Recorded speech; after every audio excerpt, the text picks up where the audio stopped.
ये वह सबसे महत्वपूर्ण संदेश है जो आप कभी सुनेंगे। आपकी आत्मा शाश्वत है।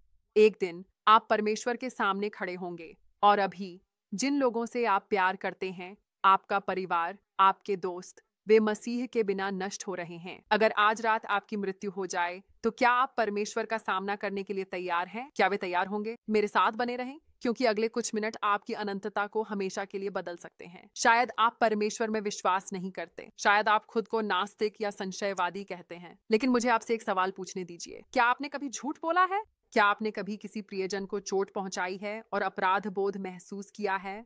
आपके भीतर जो यह भावना है, वह केवल मनोविज्ञान नहीं है, यह आपकी अंतरात्मा है।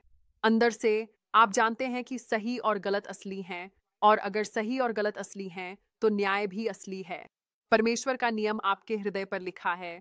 आप इसे चुप कराने की कोशिश कर सकते हैं, लेकिन इससे बच नहीं सकते। अपने चारों ओर की दुनिया को देखिए, सितारों को, आकाशगंगाओं को, अपने डीएनए को, अपने मन और शरीर की जटिलता को। आकाश परमेश्वर की महिमा का ऐलान करते हैं। अराजकता से कभी रचना नहीं होती, अंतरात्मा रसायनों से नहीं आती।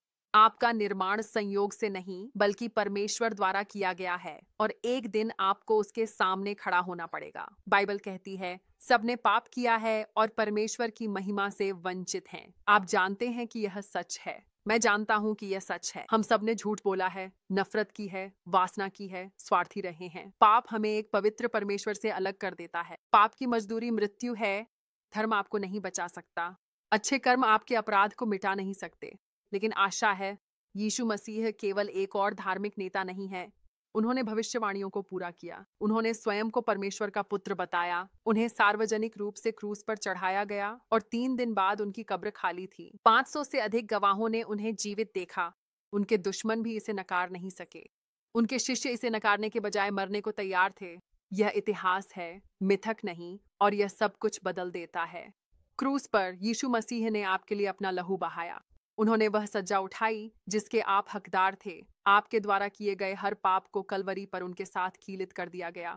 परमेश्वर हमें अपने प्रेम का प्रमाण इसी में देता है। जब हम अभी भी पापी थे, मसीह ने हमारे लिए प्राण दे दिए। 3 दिन बाद वह कब्र से जी उठे।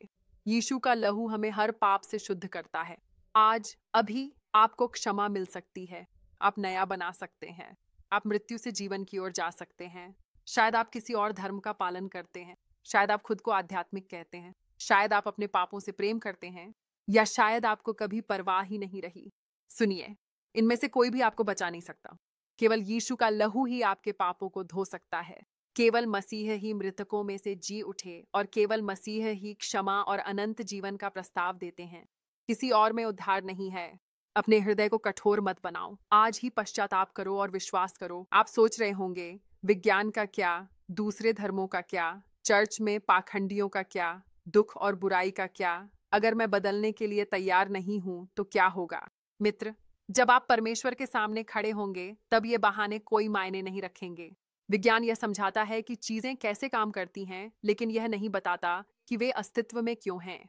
सृष्टि स्वयं एक सृष्टिकर्ता की ओर इशारा करती है। अन्य धर्म नैतिकता दे सकते हैं, लेकिन केवल मसीह ने पाप के लिए मृत्यु पाई और फिर से जी उठे। पाखंडी न्याय के दिन आपकी जगह खड़े नहीं होंगे।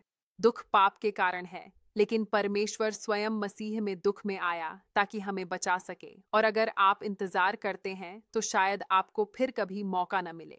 मनुष्य के लिए एक बार मरना निश्चित है, और उसके बाद न्याय आता है। हर बहाना छोड़ दो और अब भी उसके पास आ जाओ। इंतजार मत करो। अनंतता बहुत महत्वपूर्ण है।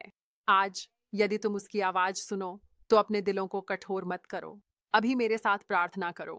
हे प्रभु यीशु, मैं जानता हूं कि मैं एक पापी हूं। मैं विश्वास करता हूं कि आपने मेरे लिए मृत्यु पाई और आपके लहू से मुझे क्षमा मिली।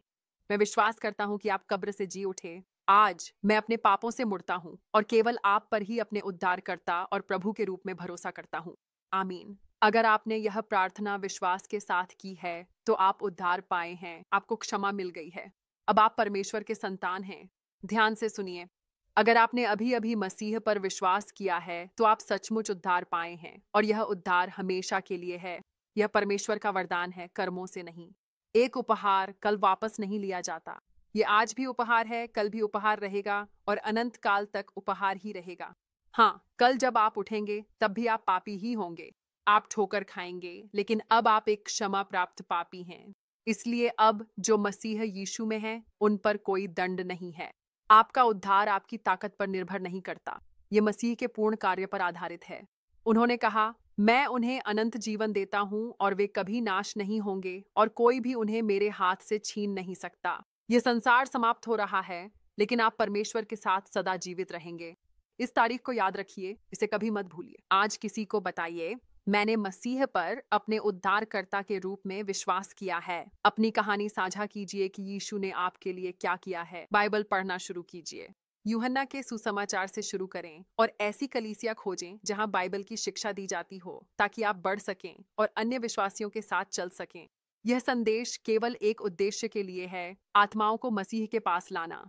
यदि आप इसके माध्यम से उद्धार पाए हैं, तो इसे अपने तक सीमित न रखें। इसे अभी अपने परिवार और मित्रों के साथ साझा करें। प्रार्थना करें कि परमेश्वर इसका उपयोग उन्हें भी पहुंचाने के लिए करें, और जब भी संभव हो, इस संदेश को दूसरों तक पहुंचाने में मदद करें, क्योंकि अनंत जीवन दांव पर है। आप वह एक आत्मा हैं जिसे मसीह ने बचाया है। अब अगली आत्मा को लाने में मदद करें।